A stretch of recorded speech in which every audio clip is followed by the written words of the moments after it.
Hello, and thank you for tuning in to Tenani. Thank you for your comments and feedback on YouTube. It's always great to hear from the listeners. Last time, I gave a brief introduction to gang stalking. I went over the types of stalkers and gave some tips on how to handle gang stalker incidents. There was also some TI lingo for the newly initiated and general public. The only vocabulary word for this week is perps. P-E-R-P-S. Perps. Perps is another name that TIs use for gang stalkers. It's just a shorter way of saying perpetrators. I will use gang stalkers and perps interchangeably. Got it? Good. Let's get started. Now it's time for FYI, essential information for TIs. Gang stalkers want the TI to believe that they have infiltrated every portion of the TI's life. Wherever the TI goes, gang stalkers are sure to follow. It's an illusion of omnipresence that is meant to disturb the TI. You're about to receive some information on how to handle this right now. Oh my goodness, they're everywhere! Or so they want you to believe. TIs probably see a different gang stalker everywhere they go. How do the perps do it?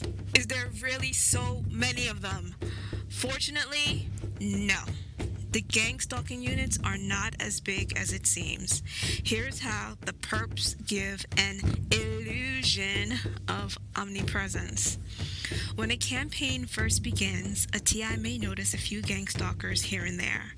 But as the TI becomes more aware of the campaign, it seems like everybody is a gang stalker, especially if the TI's family, acquaintances, and friends are participating. A TI needs to stop, take a deep breath, and a better look at his or her surroundings. While the gang stalking units may have grown since the beginning of the campaign, the TI's awareness has grown more. Remember that the perps are trying to induce paranoia or another kind of mental illness. When people go out, they normally have a narrow focus of their environment. They usually just focus on what they want to do and a few interesting things in their environment. Usually, a TI's focus becomes on what they want to accomplish and watching out for the perps. A TI has to keep track of the perps. That's not a bad thing, except when it starts to support the illusion of omnipresence. The perps often use and attempt to sensitize TIs to signals that blend into everyday life. So, a TI may notice every time someone coughs or blows a horn, if those are the signals used in the campaign.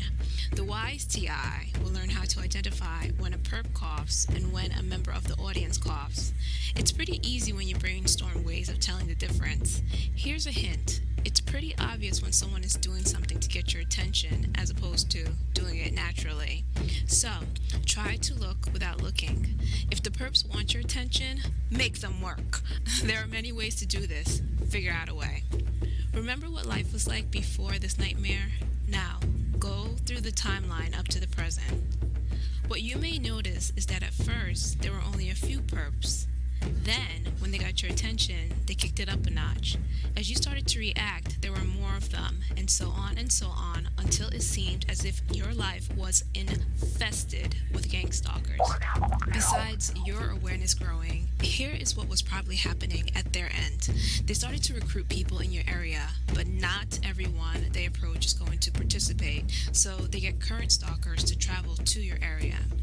It's not necessarily that the perps are growing in number, but that they are surrounding you and trying to command your attention so that all you see is them. There is a difference. They may have grown in number, but it's probably not as much as you think. They just moved their people around you.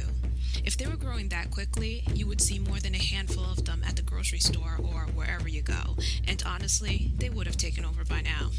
The trick is that they just learned your routine and made sure that the existing members are around when you are, so it appears like they are everywhere. Want a visual explanation? Take a bag of M&Ms and empty it on a table or plate. Pick one color to represent the TI. Remove all of the same color except one. I'll use yellow to represent the TI and red to represent the stalkers. Don't remove any reds. Now, in the random drop, you will probably see only a few or no reds around the yellow. Now let's say that the TI is starting to notice the perps. Move the nearest red M&Ms closer to the yellow. Don't move any red M&Ms that were already near the TI. Now, the TI is starting to realize that there is a campaign against him or her. Move the yellow to a corner away from the other colors. Move 3 new red M&Ms near the yellow. Also, move the first 2 closer, but not as close as the other reds. Now, move the other red M&Ms closer one by one until most of them are surrounding the yellow. Notice the number of red never change, but simply more of them are surrounding the yellow. Now, move the yellow around, but always move at least 3 red wherever the yellow is. Now guide the yellow and the accompanying reds in an area with the red M&Ms that you have not moved. Okay, from the yellow M&M's perspective, it seems like the reds are everywhere. However, from the outside, you see that the reds just formed a barricade around the yellow. There is still a normal life outside the barricade. You get the big picture? Basically, their creepy presence is magnified by your growing awareness. If you think that someone is going to hurt you, it is only natural that you always want to know where that person is. It's a good thing. Keep an eye on those perps, but learn to do so in a way that helps, not hurts you, in a way that decreases your anxiety, not elevates it. They want to elevate your anxiety level and keep you hypervigilant. Being hypervigilant is not a bad thing. It's the hyper-anxiety that impairs you. You can be hypervigilant without the anxiety factor. Figure out how. I know you can. Try this. Suddenly change your routine and notice that there is a delay in perp appearances. If they were omnipresent and had so many members, there would be no delay. It's important for TIs to realize this and not buy into the stalker's illusion of omnipresence. The perps may hear this suggestion and try to prevent the delay, but it would be interesting to see if they can and for how long. Another thing that TIs notice is that they could be alone, then suddenly there's a stalker following them at close range or standing right next to them. Again, another trick. There are many ways that the perps achieve this, but here are some ways to give you an idea of what is happening. If they know your routine, it's all a matter of hiding somewhere you can't see them, then suddenly appearing when you are close. You've done this to your sibling or childhood friend. Another perp may also distract you so that you don't notice the hiding perp or the perp that's creeping up on you. In the case of walking, the perp may have been sitting in a car or were dropped off and just starts walking as if he or she was always walking behind you. Remember that they want you to look for them all over the place and not know when or where they'll show up. So, while you are looking everywhere, hypervigilance mixed with hyperanxiety, they just have to sit and wait until your focus is somewhere else and surprise you.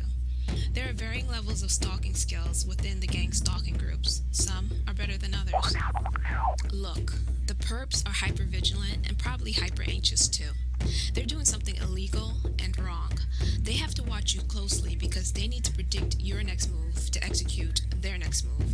Among other things, they have to keep track of you, listen for instructions from other stalkers or by phone, and watch the audience in order to do things in a way that the audience can't blame them. I'm sure you can think of many ways to stay safe while using that information to your advantage. If you have essential information for TIs, please email protectlifenow@yahoo.com. TIs, it's time to know thy enemy.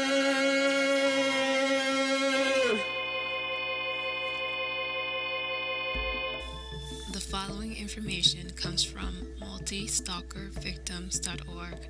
That's multistalkervictims, all one word.org. This site is helpful for learning more about the gang stalking crime. You can find the following information on page 34 of their information handling guide.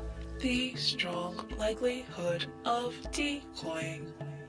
The perps will try to decoy you into believing things about them, apparently so that you will make crazy sounding statements to others and or do something discrediting in public and or waste your time, strength, money, and hope on useless countermeasures. The perpetrators consistently try to coax targets into blaming either the wrong technology or the wrong people or both. This is a subtask of their attempting to get targets to discredit themselves by making nonsensical or unsupportable claims to the public and especially officials. Their long-term goals would be to convince you that you had the ability to identify the true source of your attacks. The perps would hope that in a later situation, your confidence in your ability to identify the true source would cause you to complain to police about an innocent person. The perps are highly sophisticated. Never forget that. They are not just thugs operating at the high school prank level. I have heard loud bird noises emanating from large windowless solid masonry walls. Clearly, the perps are capable of generating noise which seem to come from a neighbor's home or apartment, but in fact, it is artificially generated. I have learned that this type of decoying is a reoccurring form of harassment, and that if I do refer to such activities to others, I must use the speaking style and demeanor used by professionals during public speaking, and use qualifiers such as seems or appears to. Here's an example to illustrate the point. A campaign involves the honking of car horns. So a TI is walking down the street and always hears honks or a chorus of car horns. This signal serves many purposes. Some are to alert the other stalkers that a TI is in the vicinity, let the TI know that gang stalkers are in the vicinity, and to sensitize the TI to car horns. Another purpose is that car honking can be pretty common. By using this signal, the gang stalkers can get the audience to unknowingly participate in the campaign. A decoy that gang stalkers like to use is to deliberately stall when a red light turns green so that other cars can honk. This can also serve many purposes, such as give an excuse for honking in case a TI insists that it was a gang stalking signal. It makes the TI's claim seem ridiculous and paranoid. Or to get the audience involuntarily involved in the campaign. Most people would beep to get the car to move. This makes the gang stalking group look bigger than it really is. In reality, there may be only one or two gang stalkers driving, but if the audience beeps and this leads to more beeping by other members of the audience, a TI who is unaware of the decoy may think that the whole lane of cars are gang stalkers. There's a comment on one of the YouTube videos for the first episode that states that gang stalkers use everyday signals to sensitize TIs. This goes back to attempting to drive the TIs crazy. Imagine being sensitized to car horns and associating that with the trauma of being stalked. Car horns are not something that someone can escape. If the TI allows him or herself to become sensitized, she or he will be mentally disturbed every time she or he hears a car horn. Gang stalkers do this deliberately to cause the targets to develop mental illnesses. In addition, if a TI is trying to collect evidence, this decoy might cause the TI to get the wrong license plate number. Picture this. A TI is trying to collect evidence. That's it. I'm going to let these jerks have it. I've had about enough. But gets the wrong license plate number and accuses a bystander of being a gang stalker. Listen, jerk. I got your license plate number. I'm sick and tired of you perps. You can take your car beeping and go to... What? I don't know what you're talking about. You need to. Because the honking came from the bystander's car. But it was the gang stalker who deliberately stalled in front of the bystander's car in order to make the other cars honk their horns. The audience is now involved in a conflict with the TI. Two innocent people are having problems for no reason. The gang stalkers are laughing while enjoying the scene. It's a game of let's you and him fight. A gang stalker may even have the audacity to come over and try to help the situation. Is everything okay here? Can I help? The gang stalker will take the audience's side. Ma'am, please let me help. You're overreacting. You accused this person when she was just beeping because the other car wasn't moving. You need to mind your own business. You don't even know what's going on. And make the audience think that the TI is crazy. Is she crazy? I think that one flew over the cuckoo's nest. Then the gang stalker will let the TI know she or he is the real gang stalker by giving the signal. I'm sorry, excuse me. And the TI, who is already agitated, will rightfully accuse the gang stalker. Oh, so you're one of them too, huh? Well, isn't this great? I got 2 gang stalkers to deal with. What is this? Of being a gang stalker. But, of course, the gang stalker denies this. Listen, ma'am, I have no idea what you're talking about. What is a gang stalker? I don't know what she's talking about. Do you know what she's talking about? And continues to try to get the audience, who doesn't know what's going on, to believe that the TI is crazy. I don't mean to be rude, but she's not in her right mind. She is acting strange. Yeah. She's crazy. Let's get out of here before she completely loses it. The TI is left with no help, and the gang stalker just made a new friend and potential new recruit. I'm not crazy! I'm sick and tired of this. Why don't you people just leave me alone? Just leave me alone! It's a devious, confusing tactic, but that's just one scenario of what happens to TIs. Gang stalkers deliberately use this tactic to try to destroy someone else's life. So you're forced into a system of unwanted pursuit? Here's some survival tips. This tip follows the FYI theme but has 2 steps. The first step, notice how many people are not gang stalkers. Notice that these gang stalking units are not as big as they want you to believe. If they were, humans would probably be extinct by now. The second step, take note that the perps have figured out how to get your attention and are using that same technique over and over again. You know the song and dance by now. Switch it up a bit. Make them work. Some TIs have reported that there is something about most gang stalkers that gives them away. A creep factor, I suppose. Figure out how to distinguish the perps from the general public and you will become better able to neutralize gang stalking incidents.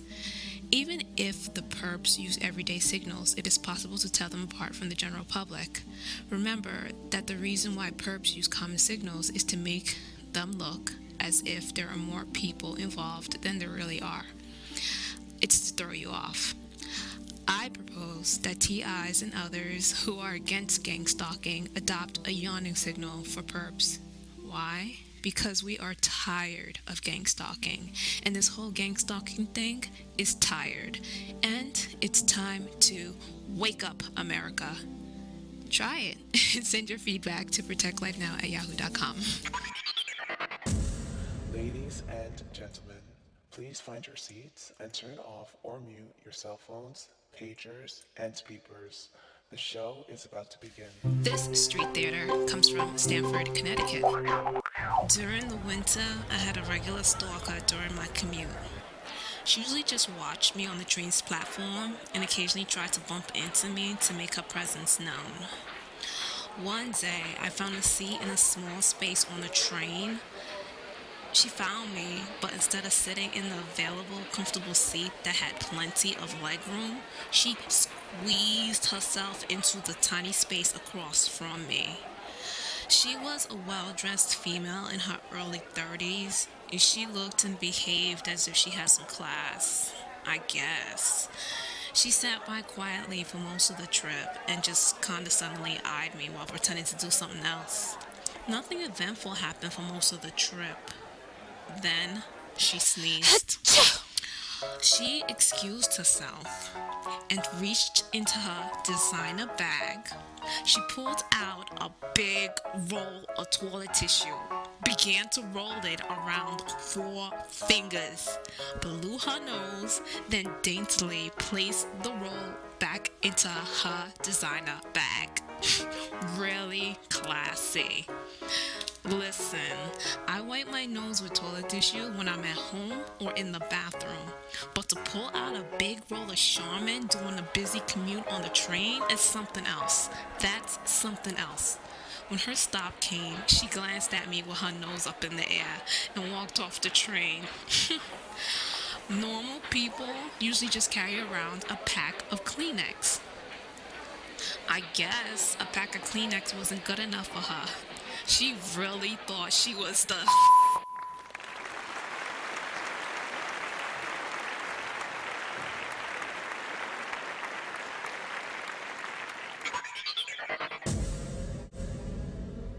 Now it's time for TI News. I'm always looking for news stories about stalking, especially gang stalking. So if you find a news story that appeared in an official news source, please email it to protectlifenow@yahoo.com. So here's the news for today. This news story comes from New York, New York.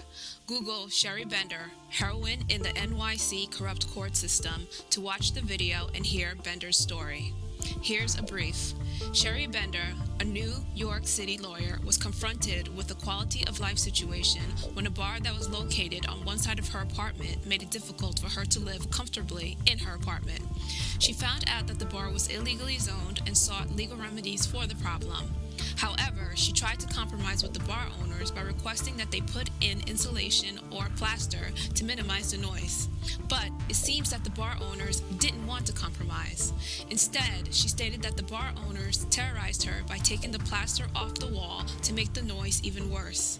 Ironically, Bender ended up being unlawfully criminally prosecuted. The bar had a reputation for being a cop bar, and cops got involved in the process. She stated that they began by threatening me. Bender said that the cops forced their way into her apartment without reason and told her that she wasn't going to complain about the noise anymore. Within 1 week, she was arrested twice, supposedly because she made too many 911 calls. They tried to say that she was crazy and have her committed. During the first arrest, the cops forced their way into her home, took her to Bellevue, and lied. They stated that she made incessant 911 calls and that she was a danger to the community because she was tying up the lines. Bender said that she hadn't made any 911 calls, but as instructed, used the 311 system to make her noise complaints. She was released from Bellevue within 24 hours and sued the hospital for violation of her due process rights. Bender also stated that the busboy who used to work for the bar informed her that he saw her superintendent go into the bar and talk with the bar owner about getting her arrested. During the third arrest, she was ambushed while going to the grocery store and taken in unmarked cars through different boroughs in an attempt to have her involuntarily committed.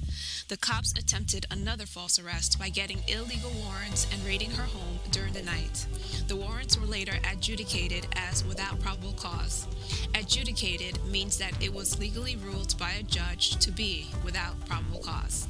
There were more arrests, one resulting in the prosecutor making a motion that Bender have a competency hearing because he claimed that she was delusional. The judge, who previously refused the prosecutor's request, suddenly allowed it.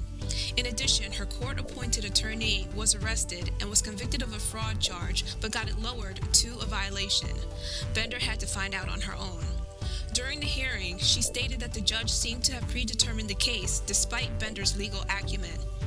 The judge had repeated multiple times that if the defendant is found incompetent, then the charges will be dismissed, but that was not the law. The cops wanted the case dismissed so that Bender would not testify about the illegal actions that were taken in her case, and what happened would not be on the record. Before the hearing, the judge stated that Bender should make arrangements for her cat and prepare to be processed. In other words, to be indefinitely put into a mental institution. This was in violation of the law because a person would have to be deemed as dangerous to be involuntarily committed. The judge seemed ready to have Bender committed, but she had a group of people there to support her during the hearing, and this seemed to give the judge pause. He decided to reevaluate the case and make a decision at a later time. This is not an official gang stalker case, but has many gang stalking elements. Bender's story illustrates some of the things that T.I.'s experience. The news comes from an unconventional source, but there are public documents that support the story. There was a longer version of this interview where Bender explains being harassed by several different cops, and if I remember correctly, some members of the community, as well as a false arrest while she was riding her bike. The story illustrates how a person can be falsely accused of being mentally ill, and if the accuser has connections with authority figures, she or he can have the person committed, despite the law. Bender wasn't mentally ill before being terrorized, but what has happened can definitely induce mental illness. Gang stalking works the same way, by causing traumatizing events that will induce mental illness. Notice the accusation of mental illness came before and during the time that the cops were intimidating, assaulting, and harassing her. Imagine the damage to her reputation by the false arrest and how a rumor of her being mentally ill would be supported by record of her being detained at Bellevue. All the while, she did not commit any crimes. It was the bar owners who may have committed fraud that were being protected by the police. Were the cops protecting criminal behavior instead of stopping it? Why did they choose to terrorize the victim who needed their help? The audience members would probably automatically believe the accusers because of their badges, prominent titles, and social backing. Hypothetically speaking, if an acquaintance saw her at Bellevue the day she was detained or somehow found out she was admitted by the police, that acquaintance would most likely believe the rumors or false claims that she may have a mental illness. It is probably difficult and embarrassing for the acquaintance to ask Bender about the Bellevue detainment, and Bender may have difficulty explaining it because of the arrest and other sordid details. So, without the interview, Bender's side of the story may never have been heard. Any audience members whom her accusers approach may never hear Bender's side of the story and just rely on the accuser or the rumors. That's what also happens to TIs during the campaign, when gang stalkers approach their family, friends, co-workers, acquaintances, and start to spread misinformation. Most of the time, TIs don't know what is being said and can't clear up any misinformation. Unfortunately, gang stalking has community and criminal administration segments. The criminal administration segment involves the use of gang stalkers to aid the police's attempt to infiltrate criminal activities or to silence those who report corruption within the criminal justice system. On the community level, members of the community or general public gang stalk a person for any reason. Reasons stem from the person just being an easy target, disputes, rivalries, unwanted neighbors, physical or ethnic differences, plain dislike, etc. 10&E will focus on the community and criminal administration segments because these seem to coincide often and are the most detrimental to society at this point in time. The segments are not distinct and often overlap. The community usually supplies the workforce for the campaign by using influential locals to recruit, follow, harass, and spread misinformation about TIs. The story illustrates the damage that can be done through collaborations between the community and the criminal administration segments. Bender's story also illustrates that gang stalkers who work within the criminal administration system are not above abusing their power to engage in gang stalking activities. The criminal administration system is like any other workplace. There are good workers, average workers, and bad workers. Not all criminal justice employees are bad, but unfortunately, not all of them are good. Because the system's purpose is to protect the community and prosecute criminals, there is a definite obligation to maintain a level of integrity far above the common workplace. Integrity, fairness, truth, and accountability are the basis of the criminal justice system. It gives the criminal justice system credibility and power over the people. People don't have to obey the law. It's a choice that each of us make every day.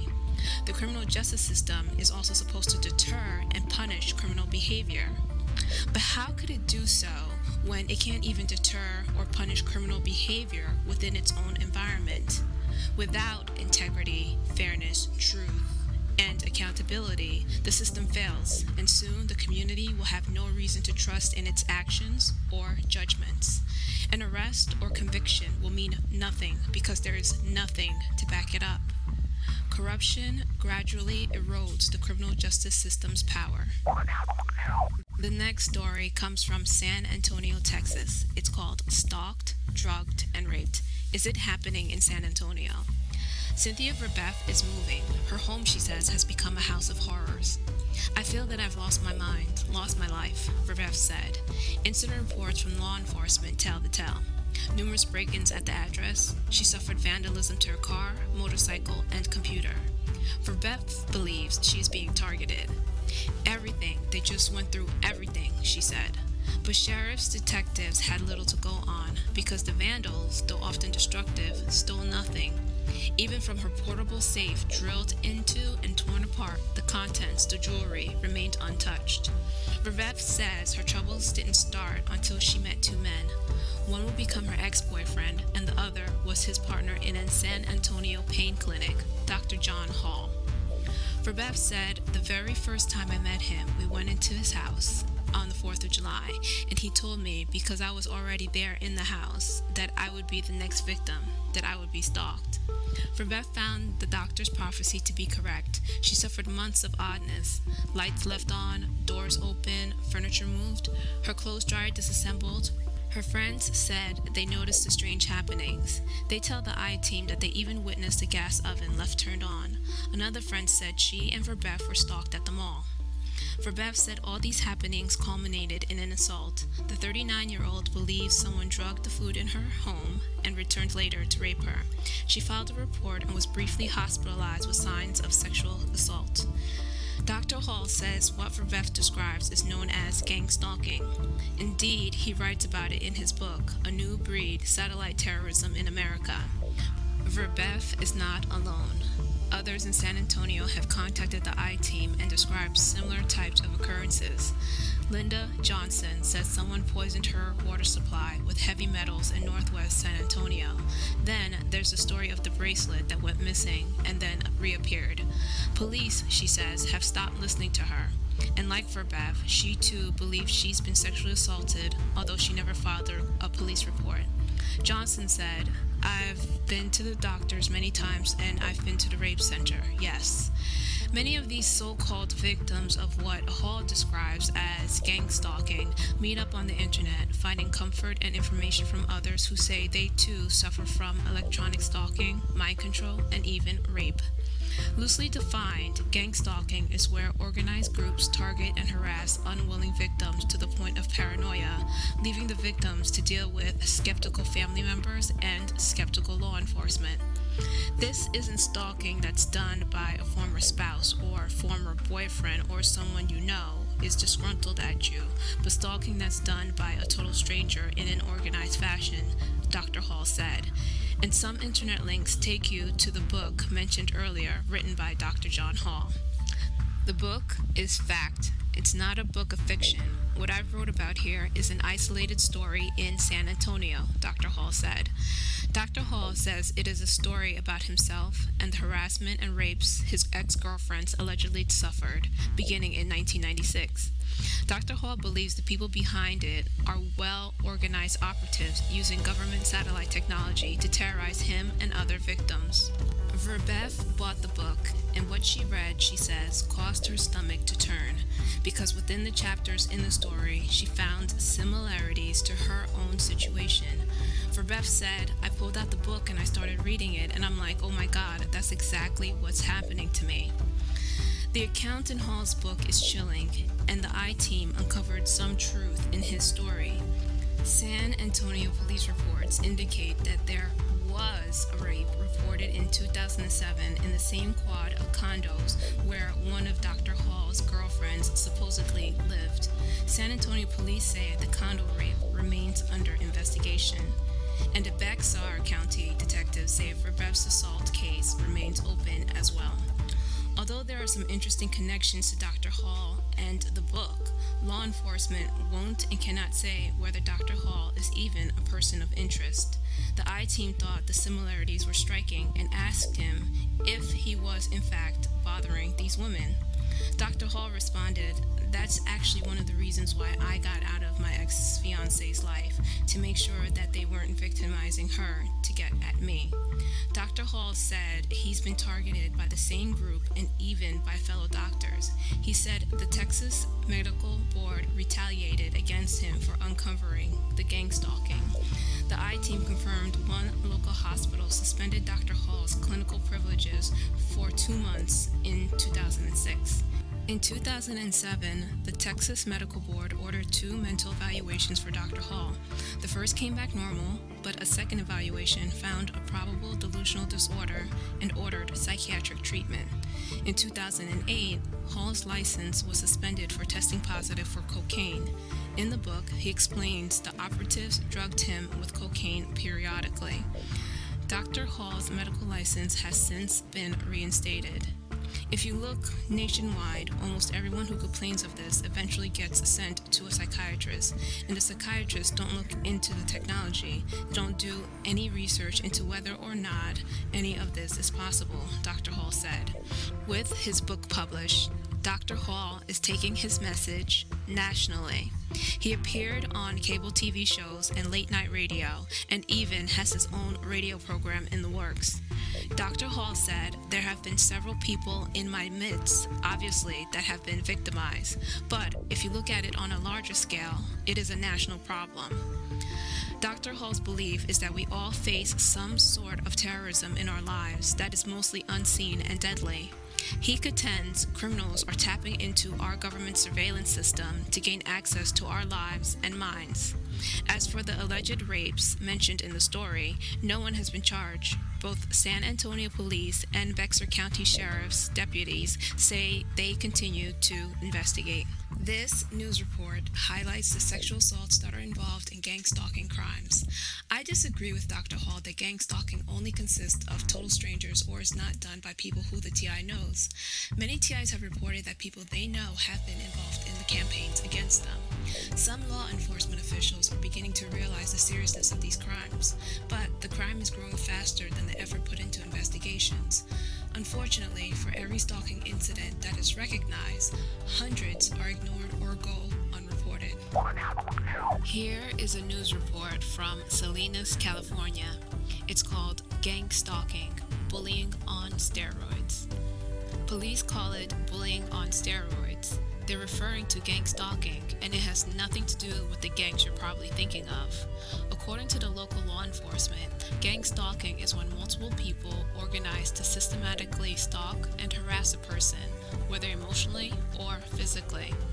Lawrence Gazino claims his neighbors are gang stalking him because he plays loud music and is outspoken. He said for the last year and a half he's been systematically followed by a group of people. At one point, he said they climbed on his roof to bother him. Gazino said he's developed a paranoia that's devastated his relationships with his friends, and worst of all, family. "It makes me feel afraid. That's the worst part of it.